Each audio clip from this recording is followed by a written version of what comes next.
Let me ask you a question. When you think of a leader, what word describes a leader for you? You know, we can talk a lot about leadership or leaders, but one word I didn't hear that I think best describes a leader and leadership is humility. We don't usually think of humility when we think of leaders or leadership.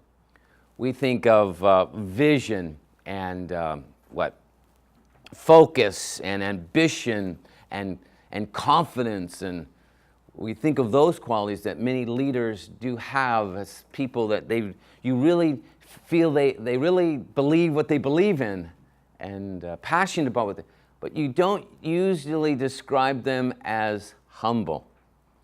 You know, we have sometimes the wrong idea of humility. I believe humility is a character trait that every leader should value, and I'm here to say we also should develop it. It's like any other trait. You just don't get it. You develop it. It's like, how do you get vision? You don't learn vision. You can't read it in a book. I think you catch vision, right? From people who have vision, and you just kind of catch what it means to have vision and be a person of vision. Well, I think humility is the same way. You just don't learn how to be humble. You just don't read a book and now I'm humble. It's a character trait that you develop, and just like vision, you catch it from people who have this humble and gentle spirit. I defined it as an everyday choice to credit God for our blessings and credit others for our successes. But humility is being honest about your weaknesses, and we all have them. And I think we overcome our weaknesses by humility. If you're not humble, you're never going to address the weaknesses in your life. The greatest description of Jesus, or one of the great descriptions of Jesus, Son of God, King of Kings, Lord of Lords, Paul describes him in Philippians 2, 5 through 8. In your relationships with one another, have the same mindset as Christ Jesus, who, being in the very nature God, did not consider equality to God something to be used to his own advantage. He didn't use his positional power to his own advantage, and he had it. You're Son of God, you got a lot of positional power in the organization, right? Didn't use it to his advantage, it says, but rather he made himself nothing. The Greek word is kenosis. He made himself nothing by taking the very nature of a servant, being made in human likeness, and being found in the appearance as a man. He humbled himself by becoming obedient to death, even a death on a cross.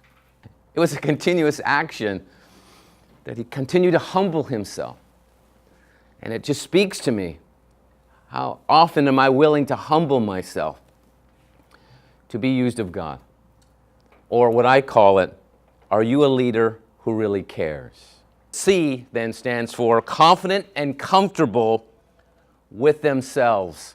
A true leader feels no need to draw attention to themselves or to their status. They're confident and comfortable in themselves. They don't have to prove themselves.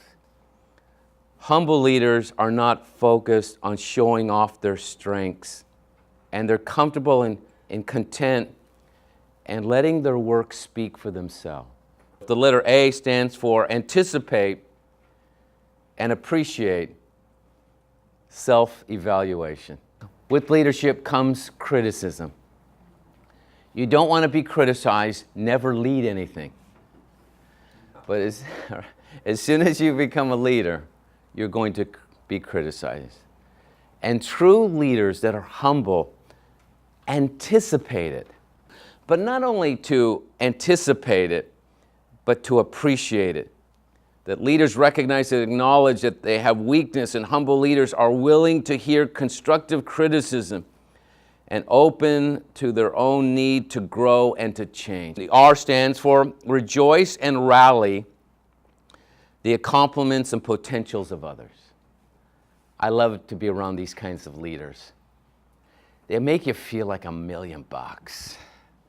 It's not about what I did. It's like, tell me what you did. Oh, that was great. Man, how you handled that was just excellent. Man, you are so good at what you do. We're so glad to have you a part of this team. I try. That's why you see you have to work at it. To constantly look around me and say, that person is valuable to this organization. What can I say to that person today to make them feel that? That's true leadership. But if you're not humble, you want people to rally and rejoice your accomplishments rather than the accomplishments of others. If the letter E stands for enable and empower others to shine, not just to rally the achievements of others, but humble leaders not only enjoy watching others succeed, they also do what they can to put the spotlight on others' victories. In other words, they'll say, how can I help you achieve what you want to achieve? Leaders that are humble recognize there's enough success to go around. That's why it's so discouraging when churches in the same community are fighting over the same people. And we know that 60% of that community has never been to church a day in their life. They've never heard it. They don't know who Jesus Christ is. See, I believe people who have vision, God has this dynamic way of giving you the resources that you need. We call it Vision 2020. 600 and 250,000. 600 churches, 250,000 attendees by the year 2020.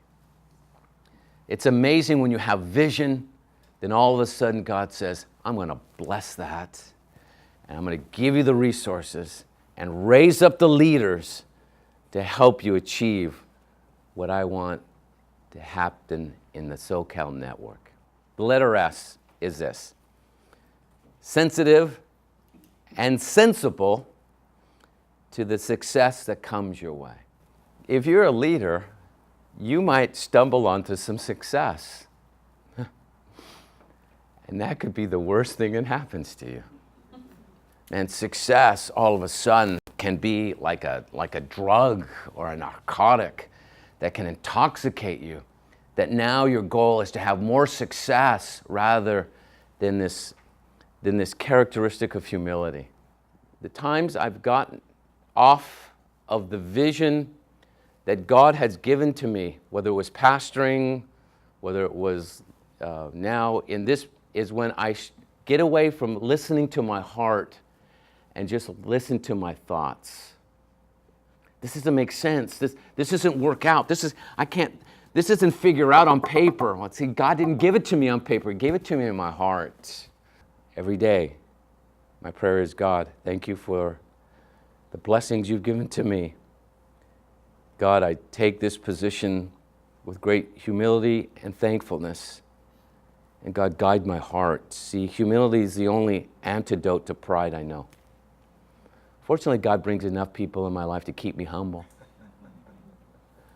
And I'm thankful for them every day. I just feel like that this message was for me more than it was for you. So I covet your prayers that I will always be a leader who really cares.